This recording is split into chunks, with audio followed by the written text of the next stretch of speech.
का बा कोणावर येऊ नये, वंटी चहा पाजू नये कोणी, फक्त आमच्या वंटीचा चहा घेणार आम्ही, हा दुसऱ्याचा नाही घेणार, फुकटा नाही।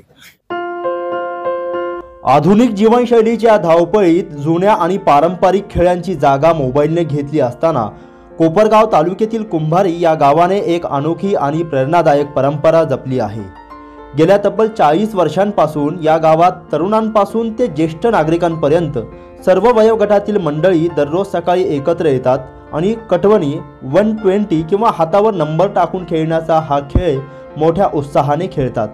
हा खेळ केवळ मनोरंजनाचे साधन नसून तो गावाच्या एकजुटीचे आणि सामाजिक बांधिलकीचे प्रतीक बनला आहे। नुकतीच या खेळाने 40 पूर्ण केली आहे। 120 हा खेळ कुंभारीत इतका प्रसिद्ध झाला की बोली भाषेत त्याला वंटी नाव पडलं। हा साधा पण मनोरंजक खेळ गेली 40 वर्ष अविरतपणे सुरू आहे। सकाळच्या शांत आणि प्रसन्न वातावरणात विविध राजकीय पक्षातील, विविध जाती धर्मातील, विविध वयोगटातील ग्रामस्थ एकत्र येतात। या खेळाचा नियम अतिशय सोपा आहे। खेळात जो व्यक्ती पराभूत होतो त्याला सगळ्यांसाठी सकाळच्या चहाचे बिल भरावे लागते। यात जिंकण्यापेक्षा एकत्र येऊन घालवलेले आनंदी क्षण महत्त्वाचे असतात। 40 वर्षांपूर्वी ज्या ज्येष्ठांनी हा खेळ सुरू केला, आजही त्यांची नवी पिढी ती परंपरा मोठ्या उत्साहाने पुढे नेत आहे। हा खेळ खेळीमेळीचे वातावरण आणि संबंध जोडणारा दुवा ठरत आहे। सकाळच्या पहिल्या सत्रात कामाला लागण्यापूर्वी हा खेळ खेळल्याने दिवसभरासाठी एक सकारात्मक ऊर्जा मिळते, संबंधांची जपणूक होते। या खेळामुळे पिढ्यानपिढ्यांमध्ये संवाद साधला जातो आणि खेळीमेळीचे वातावरण कायम राहते। तरुण आणि ज्येष्ठ नागरिक एकत्र बसून गप्पा मारतात, ज्यामुळे त्यांचा एकमेकांशी असलेला आदर आणि स्नेह वाढतो। जीवनातील ताणतणाव विसरून केवळ चहाच्या बिलाची पैज लावून खेळण्याचा हा खेळ सर्वांसाठी एक उत्तम सामाजिक विरंगुळा ठरला आहे। 40 वर्षांची पूर्ती या खेळाची झाली असून उत्साहाचे अभूतपूर्व क्षण या निमित्ताने अनुभवास मिळाले। नुकतेच या परंपरेला 40 वर्ष पूर्ण झाली असून कुंभारी ग्रामस्थांनी अत्यंत उत्साहाने हा दिवस साजरा केला। कोणत्याही मोठ्या खर्चाशिवाय किंवा इव्हेंटशिवाय केवळ एकत्र येऊन हसून आणि खेळून त्यांनी ही आनंददायी परंपरा जपली आहे। या खेळाची खरी मजा ही आहे की येथे कोणी कायमचं जिंकत नाही आणि कोणी कायमचा हरत नाही। कधी तरुण चहाचे बिल देतात तर कधी ज्येष्ठ, त्यामुळे चहाचे कपातले हे बंध दिवसेंदिवस अधिक घट्ट होत आहेत आणि कुंभारी गावाची ही अनोखी ओळख इतर गावांसाठी देखील एक आदर्श ठरत आहे।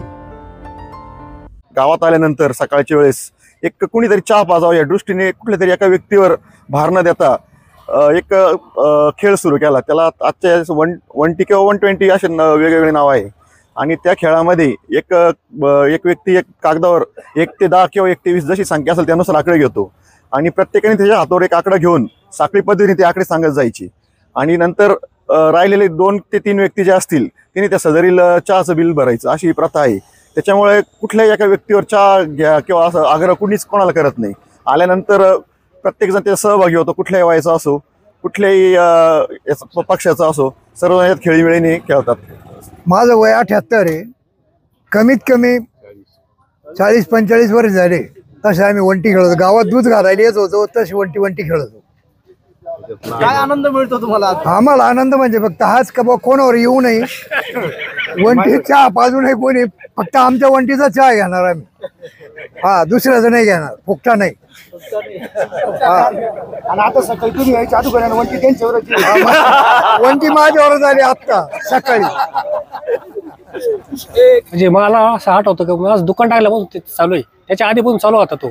मला जवळ 30 वर्ष झाले इथं दुकान टाकून आणि इथं सगळे मुलं माणसं सगळे असे ना एकदम कंपनी मेंबर आहे, म्हणजे असे स्टँडर्ड मेंबर आहे आणि दररोज खेळतात ते आणि दररोज 15 ते 18 माणसं कमीत कमी असतात दररोज।